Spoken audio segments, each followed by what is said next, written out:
here we are in section or lecture 1-4. This is the last of the Unit 1 lectures. We're going to continue with this idea of looking at finances with an annuity, and we'll go on from there. We are going to be using our Google spreadsheet in order to do our calculations. Just to remind you, if you go into your Gmail or up into your Plus account and log into Google, under Drive, you should find your documents, and you can create a new spreadsheet, or I already have a spreadsheet created for lecture 1-4, so I'm just going to click on that one. And this is one that I had that's completed, and so I made a blank one that I'm going to grab as soon as it comes up. Being a little slow. I'm going to grab the blank one where all I did was type in some of the ideas that we're going to be using, and then I'll go over some of the other stuff with you. Okay, so let's look at this idea of annuity.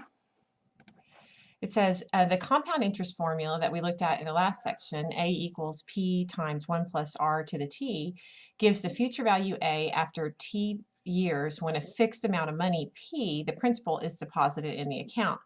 But a lot of times when we're saving money for retirement, or maybe for a wedding or for a vacation, we put money that maybe the same amount away every month, or at the end of each month, or the end of each quarter, or at the end of each year. And so when we do that, when we put a fixed amount into an account, this is called an annuity, and it's a sequence of equal payments made at equal time periods.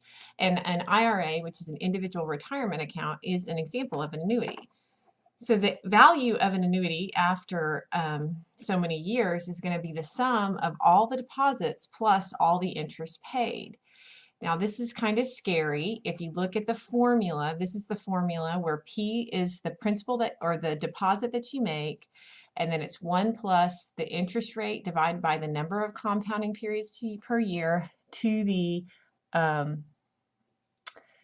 think this is NT minus 1 all over R divided by N.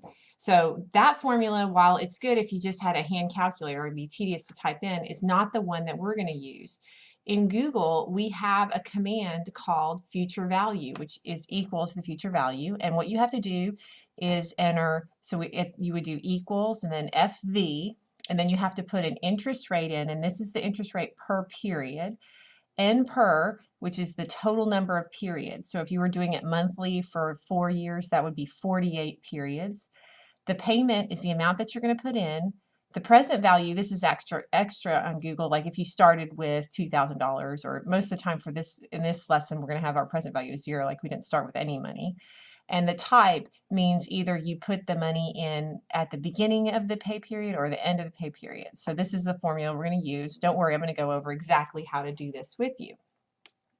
So here's a situation, and these are the spreadsheet commands that I put in to help you get the answer, and the answers to this situation are both right here. It says we have a periodic deposit of $1,000 at the end of each year. So right away, we know that our number, the number of compounds per year is going to be just 1, because we're doing it at the end of each year. It's compounded annually at 3.5%, and it's for 35 years. And what we want to do is, after 35 years, how much will you have in the account, and what is the interest? Okay. Now, to save time, I went ahead and typed in all of the formulas all of the words that I'm going to need. And then, so this future value of annuity, to make it look like this, I want to merge. So I'm going to come up to this command, and then I'm going to click, hold the shift down and click B1 as well. And then this button will allow me to merge the cells. So I just click that, and it put them together as one. And then I want to make this all a color like I did. So I can come in here and I can fill, and I'll probably try to find about the same color. I think it was about this color that I filled it in. So I just fill that to be that color. And then you probably already learned, but the way you put these lines in is this button here, the borders, and I selected all the borders. So that was already there. Okay, so these are the things that you need to input. These are the words that you need to type into your A2 through A10. You need to know how much the payment or the deposit was. For example, it was $1,000 at the end of each year in this problem. We have to know the annual interest rate. We have to know the number of compounding periods per year, and then we have to know the time in years. We also have to know if they originally started with a certain amount of money, some present value. In this situation, they didn't. They started with 0. And then this is a command which you're either going to put a 1 or a 0. In our lessons, we're only going to put zeros in. And this is whether you put the money in at the beginning of the compounding period or at the end of the compounding period. That helps the Google spreadsheet know which calculation to do. And the future value is where we're going to put our sophisticated command that we learned, which is this equals future value. And we're going to do it in terms of all of the stuff that we enter right in here. And then we can figure out the total amount deposited when we do the payment times the number of compounding periods per year times the number of years, and finally the interest earned. So if you're following along in the video with me, you want to set up your Google spreadsheet to look like this, right? And then now I'm going to go, so you might want to pause the video and do that. Now I'm going to go in and put in my different numbers for this situation. The payment was $1,000, so I'm going to type in $1,000. The annual interest rate is 3.5%. Now remember to put the percent symbol or this won't work. The number of compounding periods per year in this one, since it's just compounded annually, is 1 per year. And I hit the enter. And the number of years for this example is 35 years. The present value for this example is 0.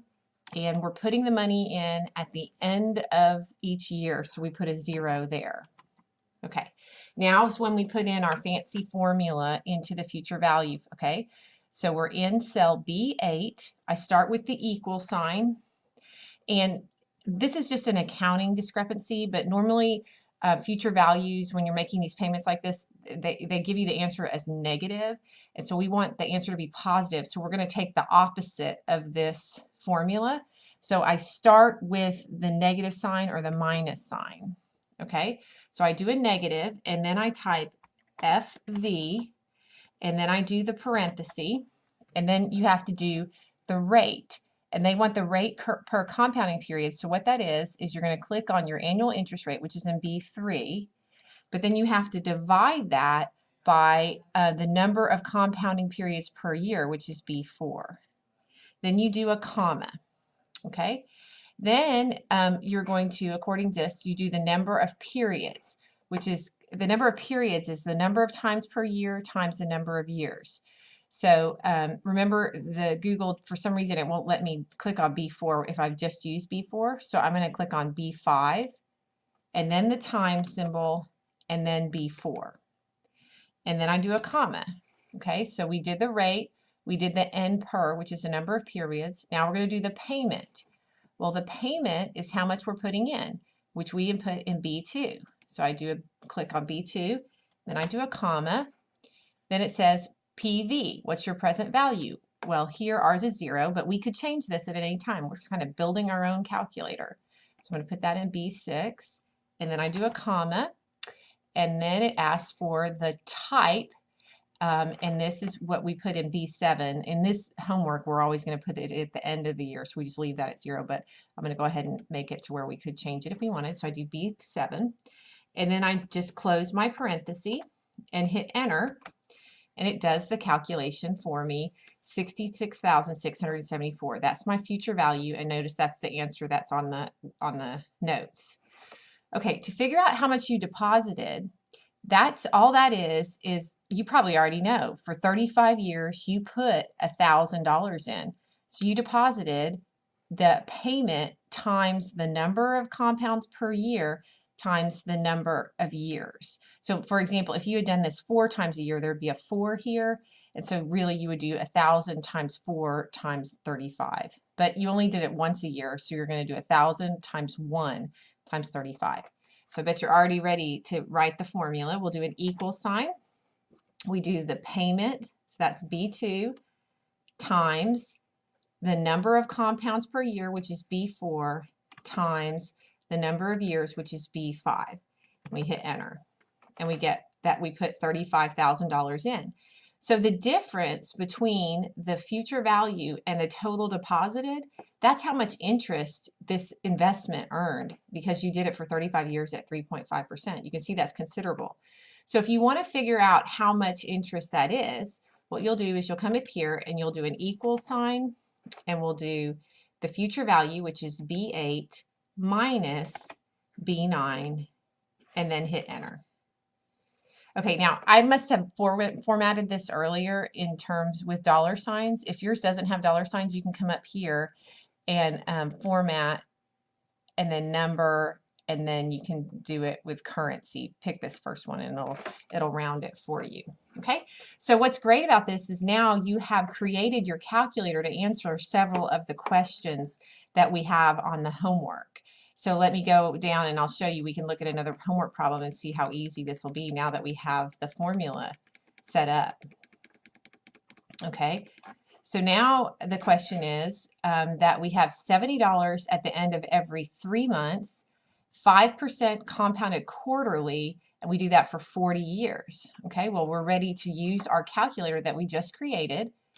We put the 70 right here. The interest rate that they give us is 5%. Remember to put your percent symbol.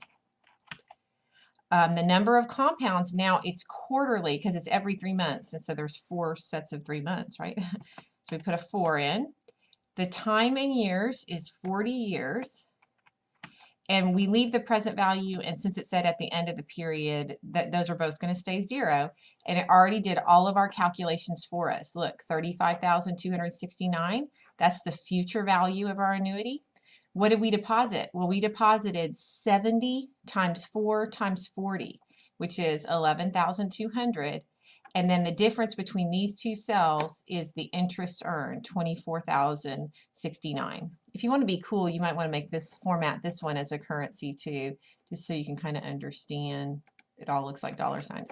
So what happened here is you put $70 a quarter in for 40 years. 4 times a year you input $70 for 40 years. So that was a total of $11,200. But because you were getting 5% interest rate compounded quarterly, you actually have at the end of the 40 years, $35,269 in your account. And so the difference is this is the interest earned. So that's what your money, that's the money your money made by carefully investing it. Okay, let's look at another one. It says at the age of 23, to save for retirement, you decide to deposit $80 at the end of each month in an IRA that pays 3.5% compounded monthly. And so we want to know how much you will have at your retirement age, or when you retire at the age of 65. So you have to think a little bit. You're 23 now, and when you retire at age 65, that's 42 years. So that's going to be the time. Notice it's the end of each month. So this is going to be 12 times a year, and this is compounded monthly, again, the 12. And it's $80 a month that you put in, and it's 3.5%. So you come in here, and 80 is your payment or deposit. Your annual interest rate is 3.5%. You do it monthly, so it's 12 times per year. And you do it for how long? Well, it's 65 minus 23. So if you're having a bad day, you can actually put an equal sign there and do 65 minus 23. You can't do that in your head, or you can do it in your head. Either way you do it, you get 42. These numbers both stay 0. And then you see that when you retire, you will have $91,610. And the amount that you deposited is just 80 times 12 times 42, or $40,320. So the interest was $51,290. So there's a few more problems like that to play with, but it's just, they're all kind of the same. I think you change the amounts and that sort of thing. So let's continue on to different questions. So say you want to make a plan for the future with an annuity. Say you want to know, well, how much do I need to put in order to have $1 million when I retire? Or how much do I need to put in if I'm going to do it every month for 5 years so that I have $10,000 to pay for my child's, first year of school, or first 2 years maybe if they get a scholarship. So that the way you do that is when your regular payments needed to achieve a financial goal, here's a scary formula where A is the amount that you desire, R is your interest rate, N is the number of times per year that you're going to do it, and T is the number of years. Or we can use the Google spreadsheet formula, which is equals payment, and then you have to do the rate, the present value, the future value, and then the type. So this formula is a little bit easier. Okay, so I've already got it started over on this side of our spreadsheet. So all I did was type in the words that I'm going to need. Okay, and so this is the payment calculator for savings, and so I want this to be merged with E. So I did a shift, I held the shift down and did the arrow, and I'm going to choose this to merge it so it looks a little better. And then I want to go down, and I'm holding the shift down and I'm doing the down arrow. So I'm highlighting this interest earned, and I'm going to make it blue just for fun. I'm going to do fill color, I'm going to color it blue. And then I want to put the border on it, and this is just all to kind of make my calculator pretty. I don't like how wide this is, so I'm going to kind of shorten this too, like that. Okay? All right, so let's see what situation we have here. We have an annual interest rate of 4.5%, so that's what I'll put in here, 4.5%. Oh, and of course, if you're following along on the video, you're going to want to plug these words, type these words into your Google spreadsheet so that you have it ready to go. Okay, the number of compounding periods per year is, this person is doing it monthly, so I'm going to put a 12 in. Oops, didn't take my 2. 1, 2.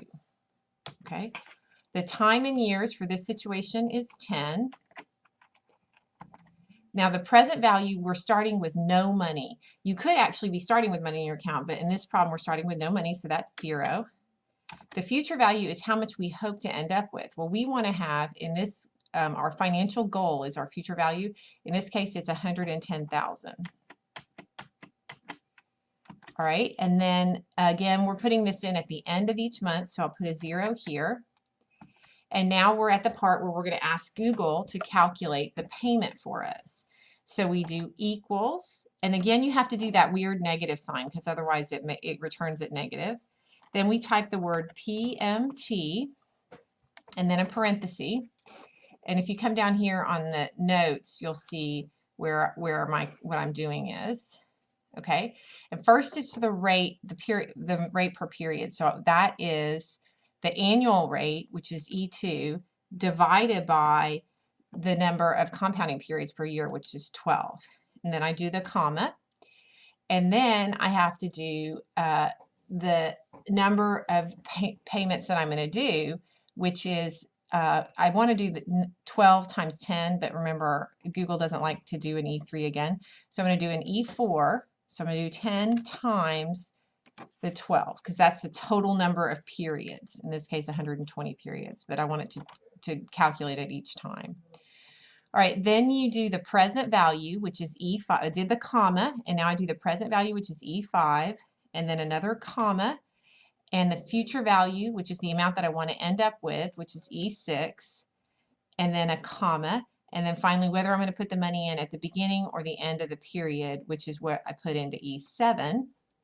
And then I close my parenthesis, shift parenthesis, and hit enter. And it calculates the answer for me as $727.52.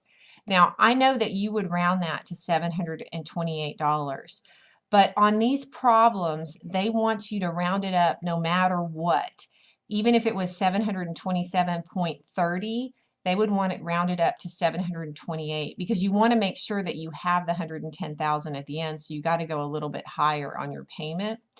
So there's a way to make your the calculator make sure that it always rounds up, and that's with using it's called the integer function, which returns the integer part, which is 727, and then we're just going to add 1. So I'm going to do equals int the number that you got in here, which is E8. Oops, I forgot to put my parentheses. So I do equals int E8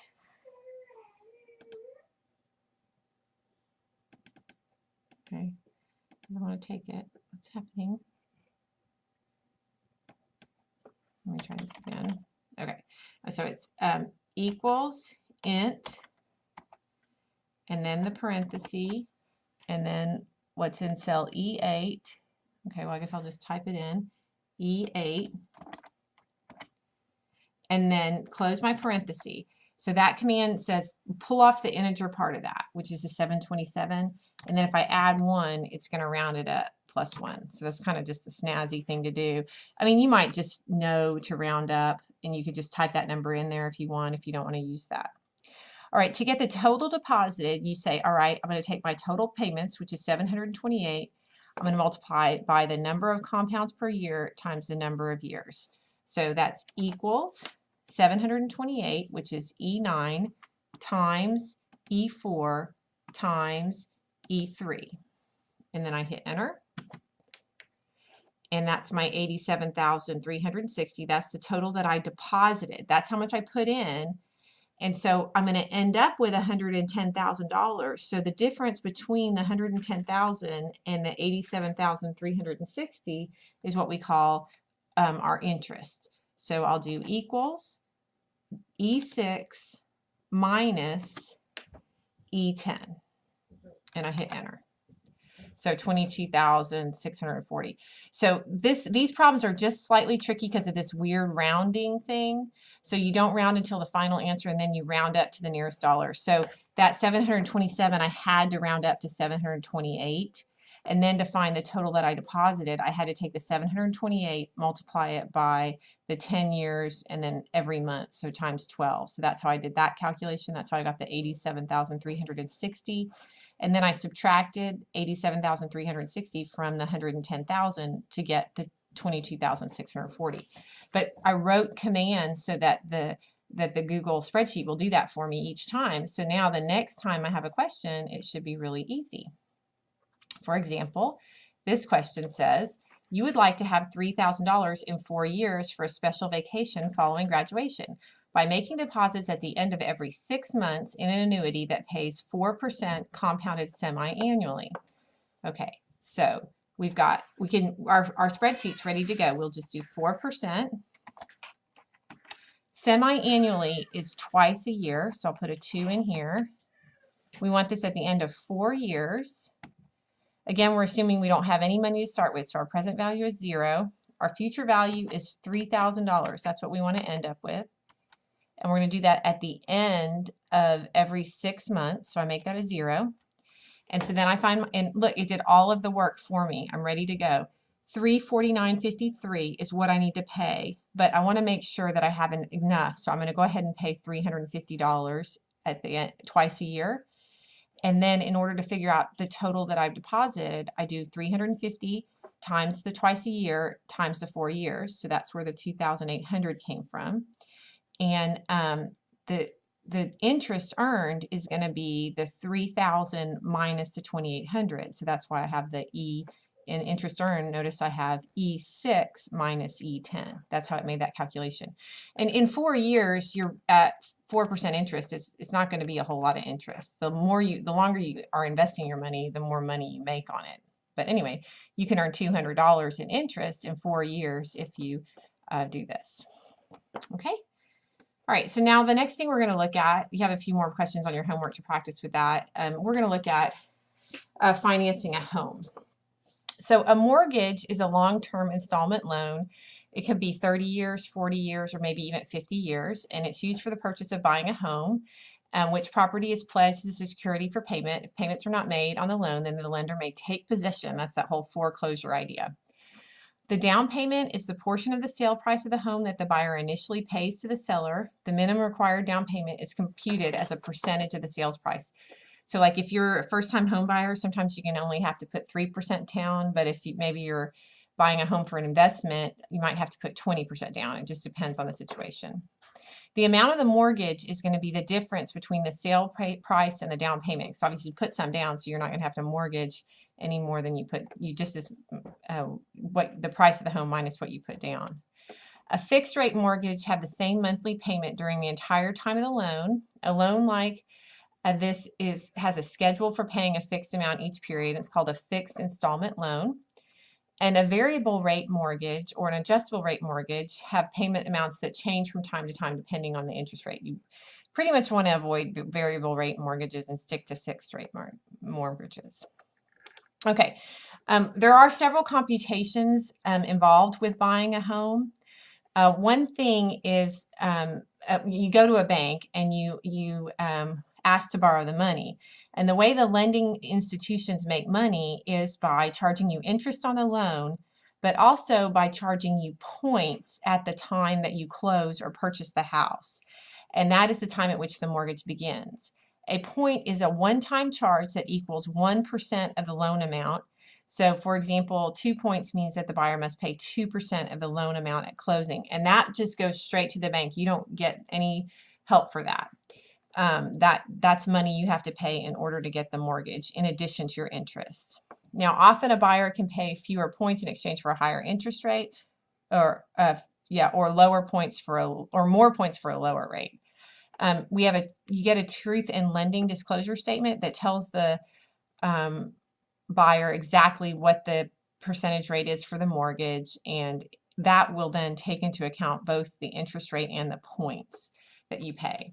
So a monthly mortgage payment is used to repay the principal plus interest. In the addition, the lending institution can require monthly deposits into an escrow account. All right, and that's for insurance and taxes. All right, so we have to figure out what our payment's going to be. And so we have a payment formula, and it's really that same formula that we used before for Google. It's the same formula. And so we're going to pretty much use the same one, although I did tweak it a little bit. So I made another spreadsheet here let me get to it, for the mortgage calculator. And I typed in all the things that were, all the words, I pre-typed those in. So if you're following along, you probably want to stop the video and type in your words from the notes, or, from the video. Okay, so I want this, of course, to merge this. So I hold the Shift key down and I click on B13. Then I choose this button right here, which will merge the cells. So it looks kind of nice. Then still holding the Shift down and going down to total interest. I want this to be a pretty color. Let me see, what color did I make it here? I made it pink. So I'm going to come in here. Oops, I lost it. So I'm going to hold the Shift down and go down. I'm going to make it pink. So I'll go into my fill and do this kind of pretty pink. And then I also want, I want to have it to where it's got borders on it. So let me highlight again and make the borders. And that's using this button. And then just put the borders in. Okay, so let's look at our situation here. It says the price of a home is $228,000. The bank requires a 20% down payment and 3 points at times of closing.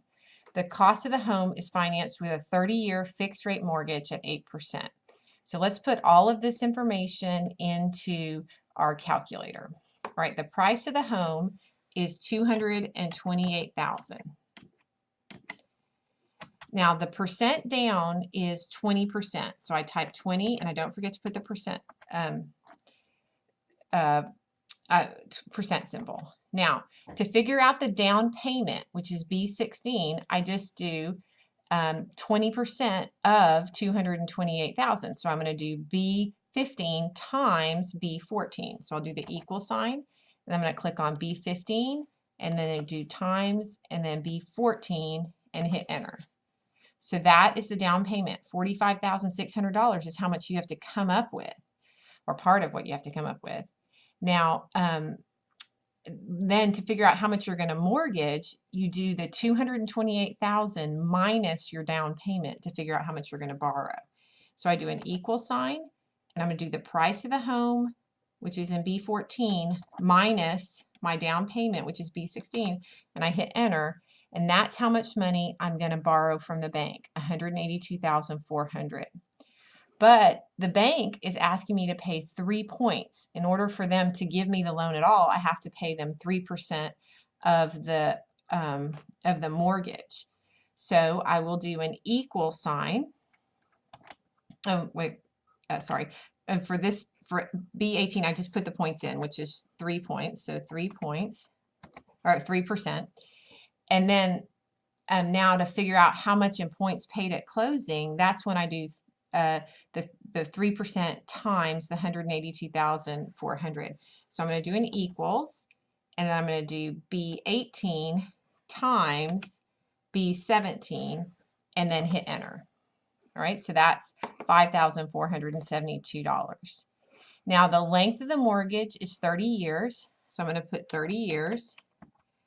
The interest rate is 8%, so I put 8%. The number of payment periods per year, a mortgage is every month normally, unless they tell you something different.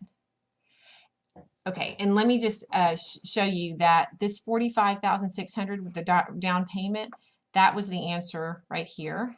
The amount of the mortgage, $182,400, that's the answer right there. How much was paid for the 3 points at closing? That's the $5,472. Now, to find the monthly payment, it has to be rounded to the nearest dollar. So this is just going to be regular rounding. So I'm going to do equals, and I do the negative sign because I want it to be a positive number, and I do PMT, and then I'll do parenthesis. And the interest rate is in B21 divided by the number of compounding periods, which is the 12, comma, and I'm going to come over here and remind myself of the formula. So it's B21 divided by B22, comma, this is the number of periods, which is going to be the number of periods. The number of periods is B22 times the number of years, which is B20, but remember it won't let me grab B22 since I just use it, so I'm going to do the number of years, which is B20, times the number of payments per year, which is B22. Okay, so this is the interest rate, this is the N per, then I do a comma. The present value is the mortgage amount, which is in B17, and then comma, it's at the end of the period, so I put a 0. I can just put a 0 there in my formula. And then I do shift for the parentheses and hit enter. And that's my payment, and it's already rounding to the nearest dollar for me, so I don't have to worry about anything there. Now to get the total paid, I'm going to pay $1,338 12 times a year for 30 years. So I do an equal sign, and I do $1,338 times 12, which is in B22, times the number of years, which is B20. So that's actually how much, wow, look at that, $481,819 is what I actually paid over the 30 years. So the difference between the amount that I paid and the amount that I borrowed, the $182,400, that difference is the total interest that I paid to the bank. So what I do is an equal sign, and I'm going to say take B24 and subtract the amount of the mortgage, which is in B17, and hit enter, and there's my calculation for what my total interest is,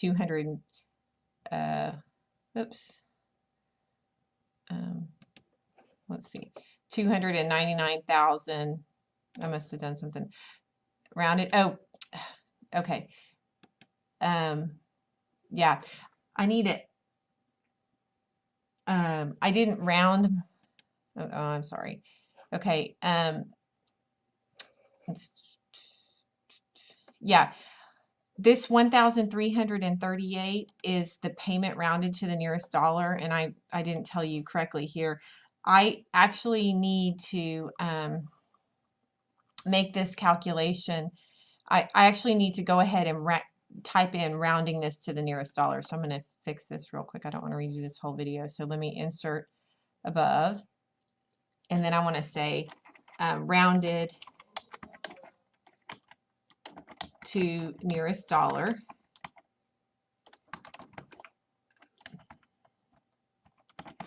See, what's happening right now is the computer is still remembering the decimals from right here. So you're actually going to need to type just the number in. So if you just type 1338, that'll be just rounded to the nearest dollar. So take the number that you get for the payment and just pop it right here, rounded to the nearest dollar. And then under total paid, make that B24. And I'll fix this on the notes, so you're not going to be seeing this, but the video is going to be a little messed up. Okay, and so then that gets you the 299,280 and the total paid of 481,680. So I'm sorry about that. I'll fix it on the notes, but you do have to have that payment rounded to the nearest dollar in order to get the same calculations that they get on the online homework. So this number here, I can show you, this is the number where they use the formula.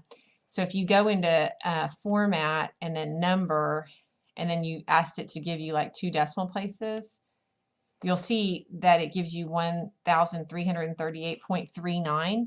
So if you use this calculation to find total paid, it would actually be more than if you use this calculation. And that's because you'd have that 39 cents every month for 30 years that would be added into that. But the way they're wanting you to do it, they just want you to round it to the nearest dollar. So it's just kind of a weird thing in order to get the right answer on the computer program. But in real life, you would probably have to do it to the nearest cent, because like my mortgage is not to the nearest 0. Okay, now let's look at another problem that's kind of like this, but it has credit cards, dealing with credit cards instead of mortgages. It says your credit card has a balance of $6,200 and an annual interest rate of 18%. You decide to pay off the balance over 5 years. If there are no further purchases to the charge card, how much must you pay each month, and how much will the total interest be? And so this is very similar to our payment calculator, our mortgage calculator, but I made a new little calculator for this. So you'll want to copy these words in, and then I did shift here, and you know the drill here. I merged these, and then I came down and I did the box and I made it green. So I put the borders on it, and then I also made it green.